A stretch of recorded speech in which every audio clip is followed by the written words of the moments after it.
Psalm 129, a song of ascents. Greatly they have afflicted me from my youth. Let Israel now say, greatly have they afflicted me from my youth, yet they have not prevailed against me. The ploughers ploughed upon my back, they made long their furrows. The Lord is righteous, he has cut the cords of the wicked. May all who hate Zion be put to shame and turned backwards. Let them be like the grass on the housetops, which withers before it grows up, with which the reaper does not fill his hand, nor the binder of sheaves his arms, nor do those who pass by say, the blessing of the Lord be upon you. We bless you in the name of the Lord.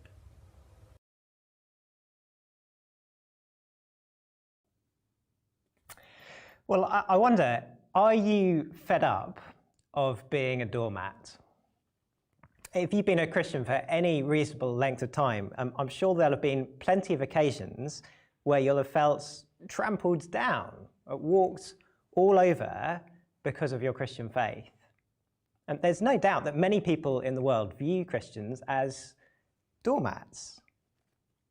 I was talking to a friend recently who was telling me his testimony, and he said he remembered one occasion before he was a Christian playing football with some of his mates against a church team.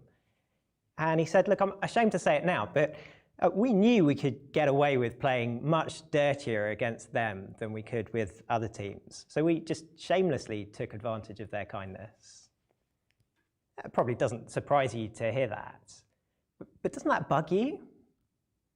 Doesn't it bug you to think that that isn't surprising, that we're just used to that kind of treatment as Christians? Psalm 129 is written for Christians who are fed up of being doormats. In fact, doormats is probably far too mild a term for the way that the psalmist describes the persecution of God's people in these verses.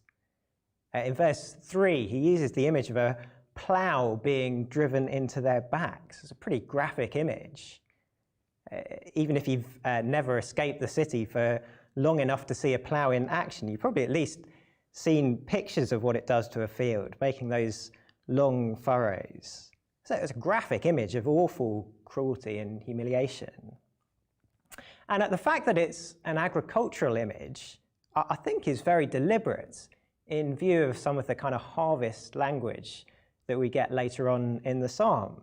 You see, you plough a land in order to get something out of it. In other words, this isn't random violence these verses are describing. This is targeted persecution of God's people in order to somehow gain from their distress. That's happened throughout history. Think of the Roman Emperor Nero conveniently blaming the great fire of Rome on those easy targets, the Christians, in order to deflect attention away from the rumours that he'd started it himself. Or you could think of our society today. Those who rant on social media against Christians who speak up for biblical morality, often just in order to virtue signal their own political correctness. And we were chatting in one of our midweek groups recently about what holds us back from feeling the joy that's expressed in some of the previous psalms that we've looked at in this series. And one of the big reasons that was discussed in the little group I was a part of was, it's when we see those who hate the church looking like they're doing really well, like they're really happy. And that's especially grating for us, isn't it, when things seem to go well for them because of their persecution of Christians. Are you, like me, a bit fed up of being a doormat? And if so, what's the right way to respond to that? The world would say, don't stand for it. The world would say, either stand up for yourselves, or, and I think this is probably the bigger temptation for us, if you can't beat them, join them. If you can't beat them, join them. Well, Psalm 129 says to that, don't even think about it. And that is a terrible idea. Because not only will the persecution from those who hate the church not gain them anything in the end. It will, in fact, exclude them from blessing.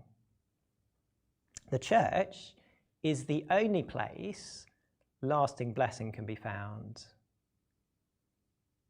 The message of the psalmist neatly splits into two parts. First of all, in verses 1 to 4, he assures us that the church won't be beaten. And look again at those first two lines with me. Greatly have they afflicted me from my youth. Let Israel now say, greatly have they afflicted me from my youth, yet they have not prevailed against me. Now, before we get into the wonderful reassurance of that last half sentence, I wonder if your first reaction to those verses was the same as mine the first time I read them, which was to think this: well, what right do I have?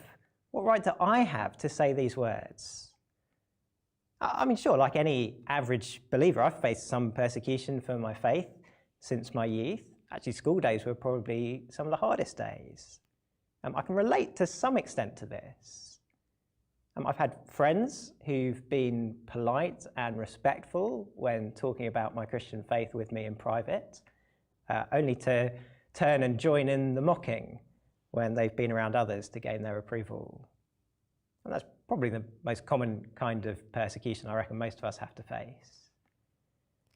But in truth, that doesn't quite feel to me as severe as ploughs upon my back. Do you see, it doesn't quite seem to fit the extreme language of the psalm to me.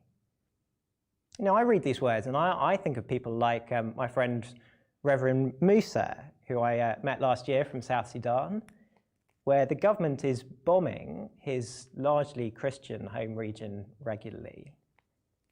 He was telling me how on a Sunday the government specifically targets church buildings because they know that's when Christians will be meeting there. So he said to me, what we do is on a Sunday we hear the warplanes coming and we go and hide in the caves and then we come back and continue the service once they've gone past. That puts the difficulties of lockdown church into perspective a bit, doesn't it? But you know what I mean? That's real affliction. And that's the tone of the psalm. And yet, end of verse 1, as God's people, we are all encouraged to say these words. Let Israel now say, greatly they have afflicted me from my youth. So how can I genuinely join in with saying these words when I personally don't feel as afflicted as the tone of this psalm suggests I should?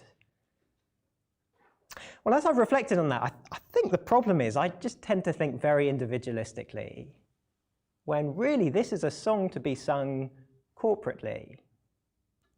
In other words, primarily it was meant for Israel to sing about their experience as a whole nation, not just about individual believers. And so that means I can say these words as I identify with the church throughout the world. Now, that makes sense, doesn't it? After all, they are our family. And we do feel the heartache, don't we, when we hear about the persecution of so many of our Christian brothers and sisters around the globe.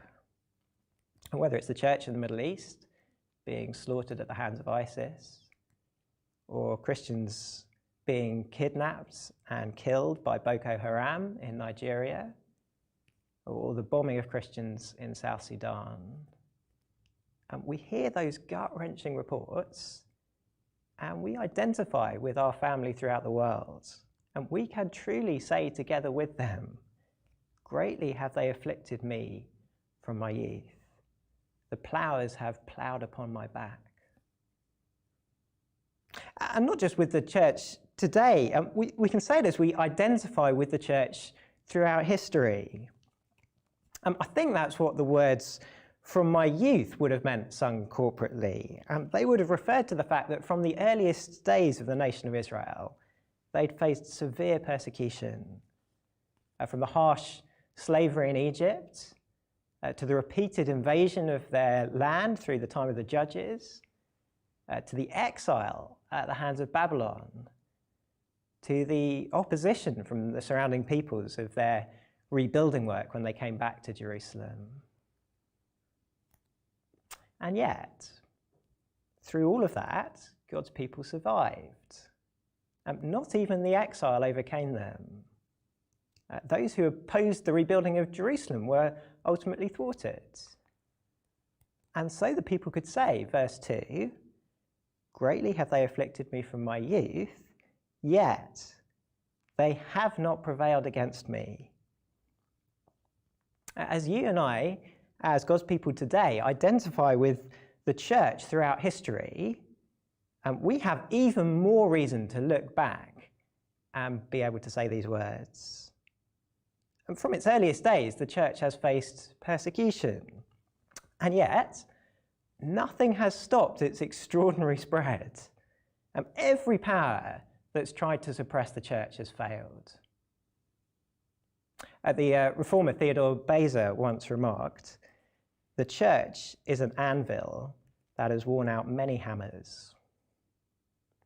I think of the oppression of the early church in the book of Acts. All it did was to cause the gospel to spread further and wider as fleeing Christians took the message and spread it with them to new places. In 303 AD, during a period of church history that's known as the Great Persecution, the Roman Emperor Diocletian made several monuments boasting about the extent to which he'd completely eradicated the Christian faith.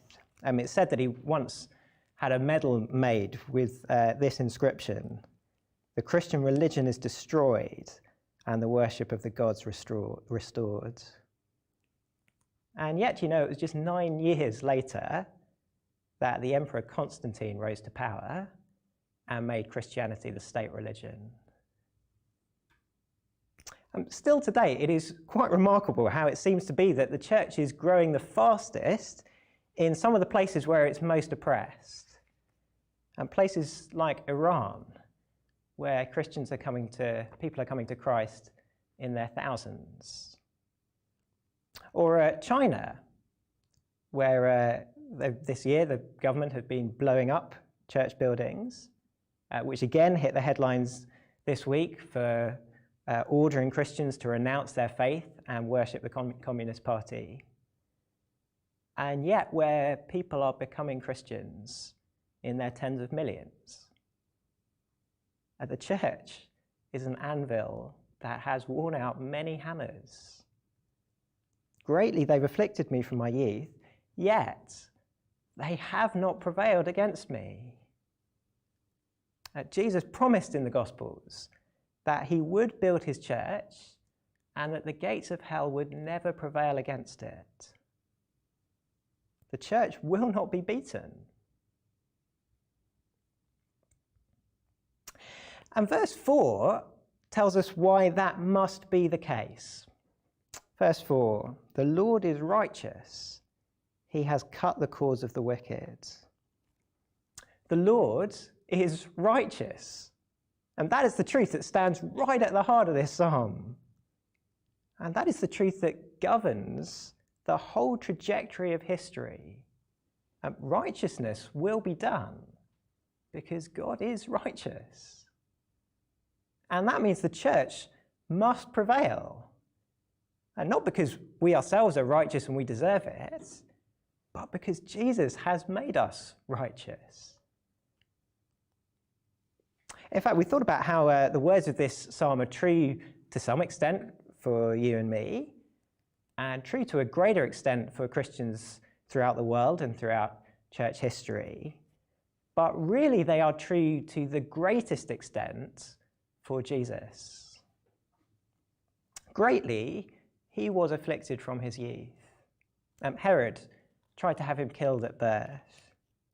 Throughout his ministry, he was hounded and opposed by his own people until finally he was tortured, his back ploughed by a Roman whip, and finally crucified. And it's because he identified with us and united us to himself in his death for our sin, and united himself to us in his perfectly righteous life, that we're counted righteous in him. And because he submitted to that affliction, the cords of our greatest enemies, sin and death, they've been forever defeated. Which is why now nothing can prevail against us. And we stand righteous before a righteous God. He cannot let anything prevail against his church.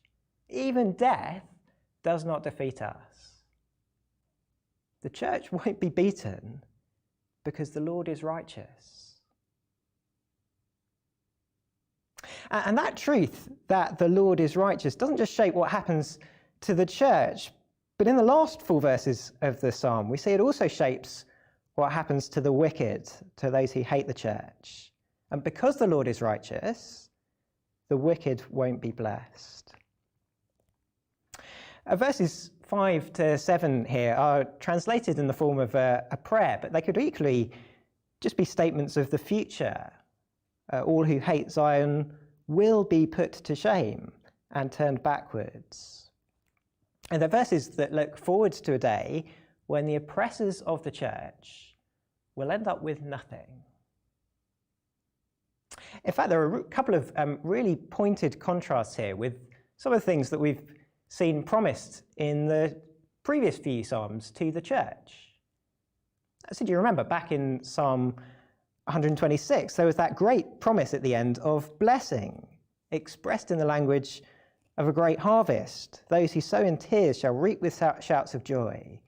He who goes out weeping, bearing the seed for sowing, shall come home with shouts of joy, bring his sheaves with him. Well, look now at how that same imagery is used of the enemies of the church in verses 6 and 7, but here to describe their lack of blessing. Let them be like the grass on the housetops, which withers before it grows up, with which the reaper does not fill his hands, nor the binder of sheaves his arms.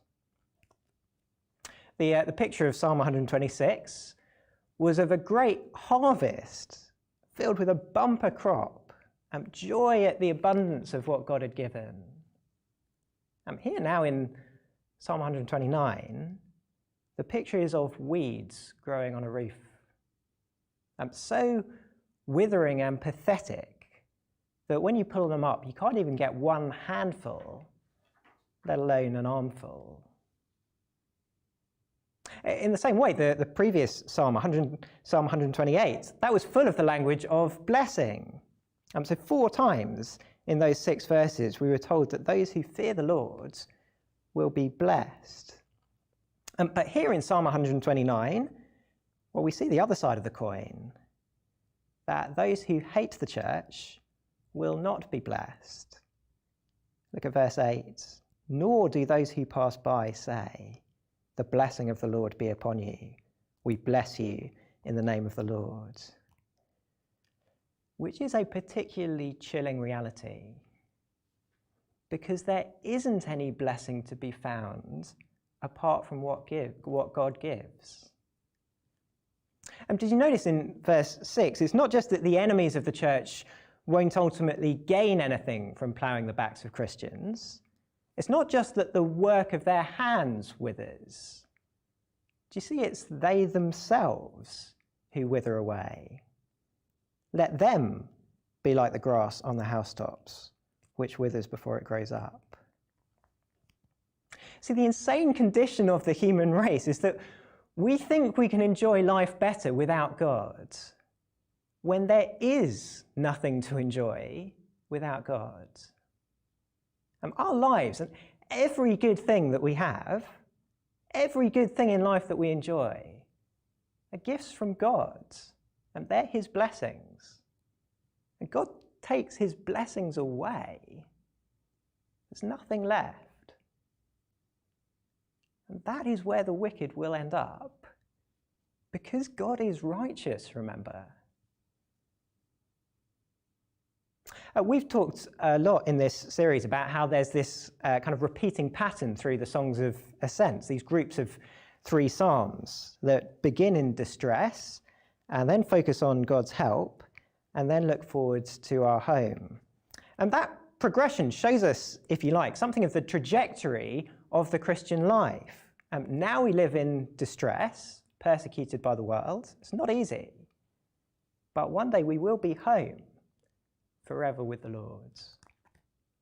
And I think here's what's struck me most about this psalm.